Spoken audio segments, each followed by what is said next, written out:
गरम गरम पकोड़े, ठंडा ठंडा मौसम, खाऊंगी मैं मज़े से गरम गरम पकोड़े, गरम गरम पकोड़े। दरवाजा टूटने की आवाज आती है और बड़ी चील अपनी चोंच बुलबुल के घर में घुसा देती है। मोटी बुलबुल, गरम गरम पकोड़े खा रही हो और तुम्हारी ताई चील भूख से मर रही है। जल्दी से बताओ मुझे, मांस कहाँ से मिलेगा, वरना मैं तुझे ही खा लूंगी। चील, चील ताई, मुझे मुझे मत खाना। बारिश का मौसम था, पकोड़े खाने को दिल कर रहा था, लेकिन मैं ये पकोड़े नहीं खाती। ये पकोड़े आप खा लो। जैसे बारिश के मौसम में तेरा पकोड़े खाने को दिल कर रहा है, ऐसे ही मेरा मांस खाने को मन है। मुझे जल्दी से बताओ, मुझे मांस कहाँ से मिलेगा। चील, केले के पेड़ पर एक चिड़िया रहती है। चिड़िया के दो बच्चे हैं। आप वहाँ जाकर चिड़िया और उसके बच्चों को खा ले। चील वहाँ से उड़ती है और केले के पेड़ की तरफ जाती है। मैंने अपनी जान तो बचा ली, अब चिड़िया की जान भी बचानी होगी। मैं जल्दी से जाकर रानू चिड़िया को बता देती हूँ। बुलबुल शॉर्ट रास्ते से होती हुई पहले ही रानू चिड़िया के पास पहुंच जाती है। चिड़िया चिड़िया, जल्दी से अपने बच्चों को लो और यहाँ से उड़ जाओ। वो चील आ रही है, वो आपको खाने आ रही है। बुलबुल, ऐसी बारिश में मैं अपने बच्चों को लेकर कहाँ जाऊंगी। अपना घोंसला उठाओ और किसी दूसरे पेड़ पर ले जाओ। मैं सच कह रही हूँ, वो मुझे खाने आई थी और मुझे ब्लैकमेल करके उसने तुम्हारे घर का पता पूछ लिया है। रानू चिड़िया अपना घोंसला उठाती है और अपने बच्चों को साथ लेकर घने जंगल की तरफ उड़ जाती है। बुलबुल भी अपने घर जाकर छुप कर बैठ जाती है। छोटी मोटी बुलबुल, तुमने मुझसे झूठ बोला। केले के पेड़ पर तो कोई भी नहीं है। नहीं छोड़ूंगी, नहीं छोड़ूंगी तुझे। केले के पेड़ पर कोई भी घोंसला ना देखकर चील गुस्से में आ जाती है। रानू चिड़िया घने जंगल में एक बड़े पेड़ पर अपना घोंसला रखती है और अपने बच्चों को लेकर उस घोंसले में बैठ जाती है। सारा बारिश का मजा बर्बाद कर दिया उस चील की बच्ची ने। बुलबुल ने टूटे हुए दरवाजे पर एक लकड़ी लगाकर कील लगा दिया था। मोटी बुलबुल, तूने मुझसे झूठ बोला।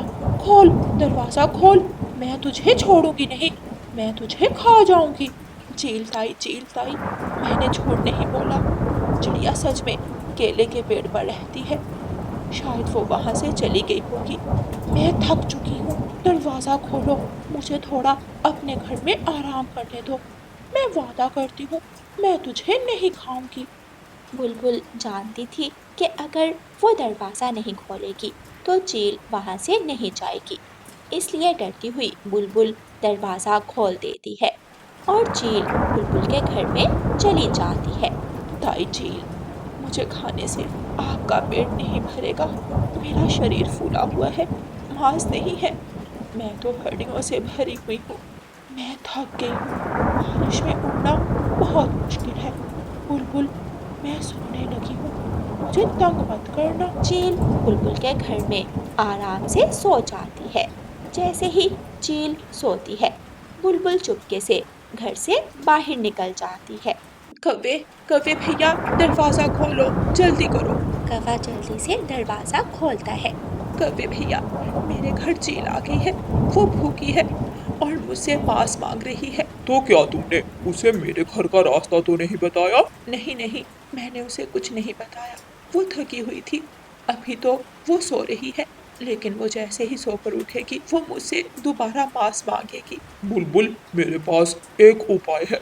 हम तुम्हारे घर का दरवाजा बाहर से बंद कर देते हैं और चील अंदर कैद हो जाएगी। लेकिन हम ये सब कैसे करेंगे? मेरे पास ना तो लकड़ी है और ना ही कील। मैं अभी लोहार पक्षी को बुला कर लाता हूँ। कौवा जल्दी से उड़ता है और लोहार पक्षी को बुलाकर ले आता है। लोहार पक्षी बुलबुल के घर का दरवाजा बाहर से बंद कर देता है और एक लकड़ी लगाकर कील लगा देता। ठक ठक की आवाज से चील जाग जाती है। कौन है? बाहर कौन है? चील ऐसे कहते हुए दरवाजा खोलने की कोशिश करती है, लेकिन दरवाजा नहीं खुलता। वो खिड़की से आवाज देती है। कवे कवे, तुमने बाहर से दरवाजा क्यों बंद कर दिया? दरवाजा खोलो। चील ताई, माफ करना, अगर हम दरवाजा खोलेंगे तो आप मुझसे मांस मांगोगी, इसलिए अब आप इस घर में ही कैद रहोगी। बुलबुल कौवे के साथ कौवे के घर चली जाती है। बारिश छमछम बरस रही थी। चील बहुत भूखी थी। वो मदद की गुहार लगा रही थी। बच्चों, ये बारिश तो ना जाने कब तक चलेगी। आप घोंसले में बैठे रहो, मैं कुछ खाने को ढूंढ कर लाती हूँ। रानू चिड़िया कुछ खाने को ढूंढने जाती है तो रास्ते में उसे कौवा और बुलबुल मिल जाते हैं। चिड़िया रानी, अब डरने की कोई जरूरत नहीं। मैंने और कौवे ने चील को मेरे घर में कैद कर दिया है। तभी चिड़िया को चील के रोने की आवाज सुनाई देती है। बुलबुल बहन और कौवे भाई, इन चीलों से दुश्मनी हम पक्षियों के लिए ठीक नहीं। हम उससे बात करते हैं, अगर वो इस जंगल से चली जाए तो हम उसे आज़ाद कर देंगे। लेकिन अगर उसने बाहर आकर हमें खा लिया तो फिर क्या करेंगे? मैं चील के परिवार को शुरू से जानती हूँ। वो जो वादा करती है पूरा करती है। बुलबुल चिड़िया को साथ लेकर वापस घर की तरफ जाती है। बड़ी चील खिड़की में बैठी रो रही थी। चील चाची, अगर हम आपको छोड़ दें तो क्या आप ये जंगल छोड़कर चली जाओगी? हाँ चिड़िया, मैं वादा करती हूँ। बुलबुल से कहो घर का दरवाजा बाहर से खोल दे और मैं ये जंगल छोड़कर चली जाऊंगी। वादा, पक्का वादा। चिड़िया, मुझे तो बहुत डर लग रहा है। मैं तो कौवे के घर जा रही हूँ। तुम खुद ही दरवाजा खोलो और बाहर निकालो इस चील को। बुलबुल कौवे के घर चली जाती है और रानू चिड़िया दरवाजा खोल देती है। चील बुलबुल के घर से बाहर आती है और तुरंत वहाँ से उड़ जाती है। उस दिन के बाद चील वो जंगल छोड़कर दूसरे जंगल चली जाती है और उस जंगल के सभी पक्षी खुशी खुशी अपना जीवन गुजारते हैं। प्यारे दोस्तों, इस कहानी को लाइक, अपने दोस्तों के साथ शेयर और चैनल को सब्सक्राइब करना बिल्कुल मत भूलना। आपका धन्यवाद। रानू चिड़िया की ऐसी कहानियाँ सुनने के लिए YouTube सर्च बार में रानू चिड़िया की कहानी लिखें या फिर ये बटन दबाकर बोलकर कहें रानू चिड़िया की कहानी। जग्गू बेटा, जाओ और दाना कमा कर लाओ। तुम्हारे पापा कोई बड़ी चोरी करने दूसरे जंगल गए हुए हैं। मम्मा मम्मा, क्या छोटे पक्षियों से ही दाना छीनना है या फिर बड़े पक्षियों से भी? ना ना, बड़े और जवान पक्षियों के पास भी मत जाना। हाँ, अगर कोई बूढ़ा पक्षी मिल जाए तो उसे पीछे से धक्का देकर गिरा देना और दाना उठाकर भाग जाना। मैं अपनी मम्मा की बात हमेशा याद रखूंगा। जग्गू कौवा चोरी का दाना कमाने अपने घर से निकलता है। उड़ते उड़ते जग्गू कौवा दूर निकल जाता है। छोटा मिट्ठू पेड़ की डाल पर बैठा अपना अमरूद खा रहा था। जग्गू कौवा वहाँ जाता है। छोटे मिट्ठू, क्या तुमने कभी भूत देखा है? ना ना, मुझे भूतों से बहुत डर लगता है। मैंने अपनी दादी से भूतों की कहानियाँ सुनी है। जग्गू ऊंची आवाज में बोलता है। छोटे मिट्ठू, तुम्हारे पीछे भूत है। कहाँ कहाँ है भूत? छोटा मिट्ठू डर जाता है और पलटकर देखता है तो जग्गू कौवा छोटे मिट्ठू का अमरूद उठाकर भाग जाता है। छोटा मिट्ठू रोने लग जाता है और रोते हुए अपने घर चला जाता है। जग्गू कौवा दोबारा उड़ता है और सीधा बूढ़ी कौवी के घर के पास जाकर बैठ जाता है। बूढ़ी कौवी अपना दाना लेकर आ जाती है। वो अपना दाना अपने घर के बाहर रखकर थोड़ा आराम करने लगती है। जग्गू कौवा आहिस्ता से पीछे से आता है और बूढ़ी कौवी को धक्का देकर गिरा देता है। हाय, मर गई मैं। बुरे कौवे, तुमने मुझे धक्का दे दिया। हाय।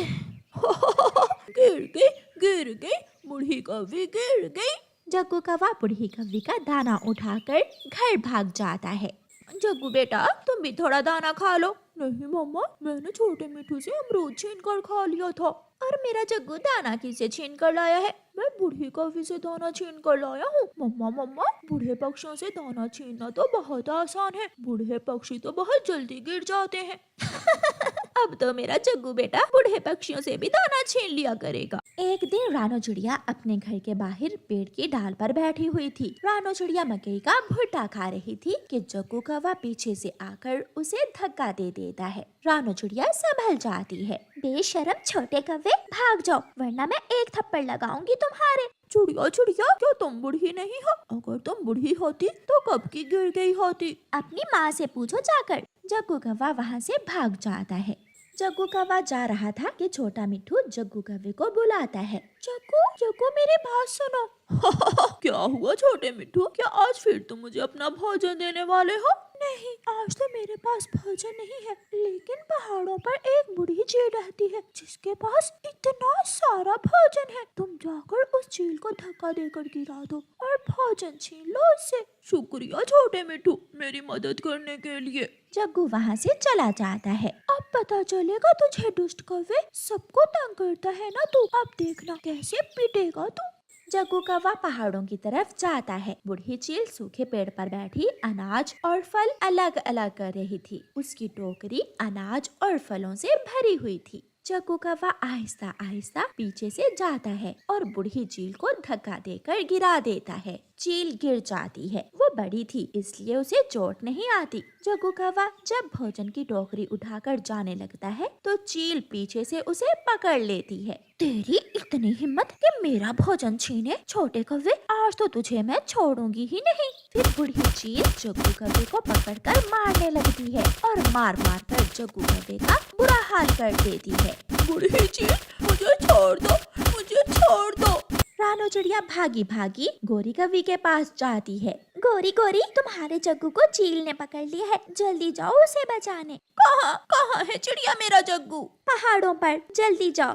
गोरी कौवी जल्दी से पहाड़ों की तरफ जाती है। कौवी, इसे उठा कर ले जाओ, अभी तो मैंने इसके पंख तोड़े हैं, अगर दोबारा इस तरफ आया तो जान से मार दूंगी। मम्मा मम्मा, बहुत मारा मुझे, बूढ़ी चील ने बहुत मारा।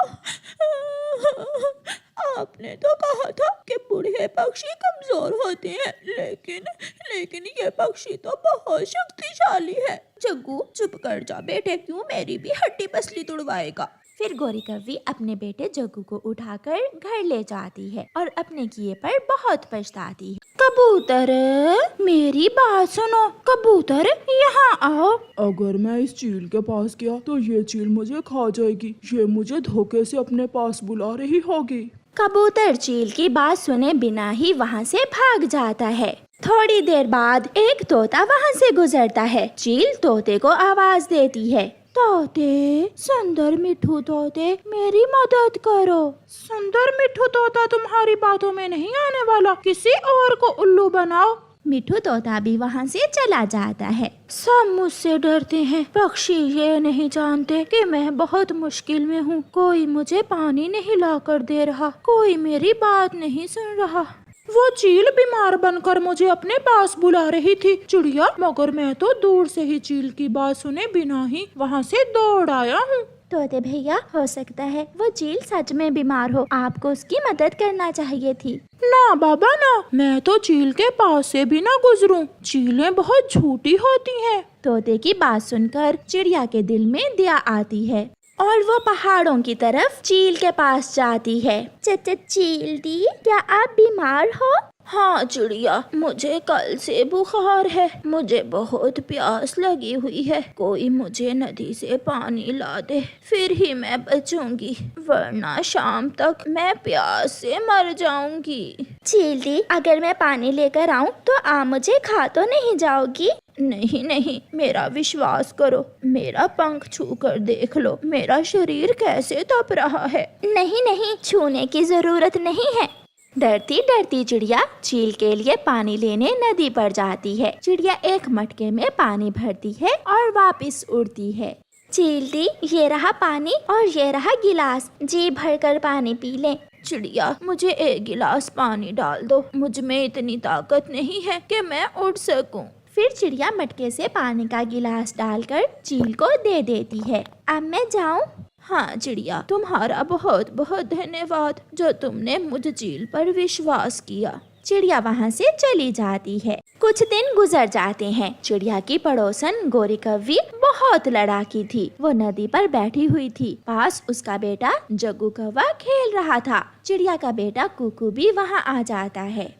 तुम यहाँ क्यों आए हो? ये जगह मेरी है। नदी, नाले, पेड़ पौधे सबके साझे होते हैं। मेरी मम्मा ने मुझे यही बताया है। मैं यहाँ से नहीं जाऊँगा। जग्गू, बातें सुन रहे हो इस चिड़िया के कमजोर बेटे की? तो लगाओ इसके मुंह पर। अपनी मम्मा की बात सुनकर जग्गू कौवा कुकू को मारने के लिए आगे बढ़ता है। मैं बताता हूँ तुझे। कुकू तेजी से अपनी चोंच जग्गू के सर पर मारकर वहाँ से चला जाता है। जग्गू के सर से खून बहने लगता है।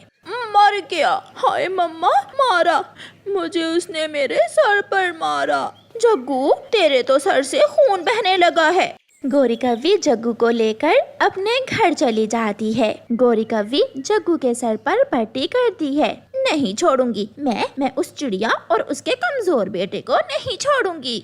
मम्मा सच सच मम्मा, पहले उसने लड़ाई शुरू की। मैं तो वहाँ बैठा था कि जग्गू ने मुझसे लड़ाई शुरू कर दी। खोलो खोलो दरवाजा, जल्दी करो चिड़िया की बच्ची।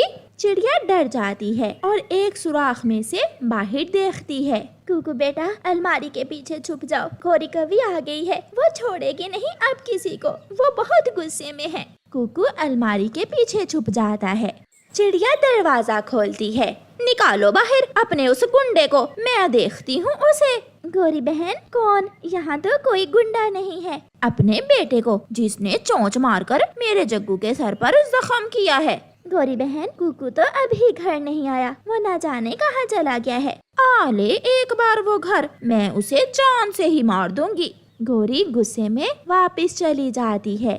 कुकू बेटा, जल्दी चलो, अब हमें ये घर छोड़कर कहीं और जाना होगा, क्योंकि गौरी अब बदला जरूर लेगी। मम्मा, मेरा दोष नहीं है, लड़ाई उसी ने शुरू की थी।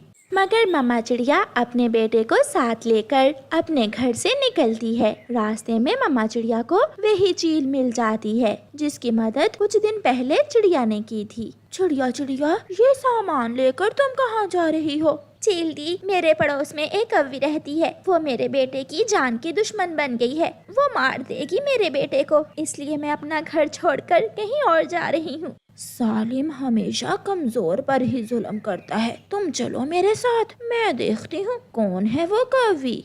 चील चिड़िया को वापस ले जाती है। थोड़ी देर बाद गौरी कव्वी फिर से आ जाती है। निकल बाहर निकल, तेरी मौत आई है। चिड़िया के बच्चे, तेरी हिम्मत कैसे हुई मेरे जग्गू बेटे पर चोंच उठाने की? चिड़िया के घर से चील बाहर निकलती है। कहाँ है मौत? काली कव्वी, और किसे मारने आई है तू? चील चाची, आप यहाँ क्या कर रही हो? सुन कव्वी, अगर दोबारा चिड़िया को या उसके बेटे को मारने की कोशिश की तो उल्टी लटकाकर तेरी पूंछ पर मारूंगी। चल भाग यहाँ से, आई बड़ी काली कव्वी कहीं की। चील दी, मैं तो मजाक कर रही थी, चिड़िया तो मेरी सहेली है। चिड़िया और उसका बेटा भी बाहर आ जाते हैं। चील दी, अब आप जाइए, अगर दोबारा इस काली कव्वी ने मुझे तंग किया तो मैं तुरंत आपको बता दूंगी। चिड़िया बहन, मैं तो पूछने आई थी कि आज तुम हांडी में क्या बना रही हो, मेरी तुम्हारी लड़ाई खत्म हुई। ये सुनकर कुकू हंसने लग जाता है। आंटी कव्वी तो भीगी बिल्ली बन गई। गौरी कव्वी वहाँ से भाग जाती है और चिड़िया अपने बेटे के साथ खुशी खुशी रहने लगती।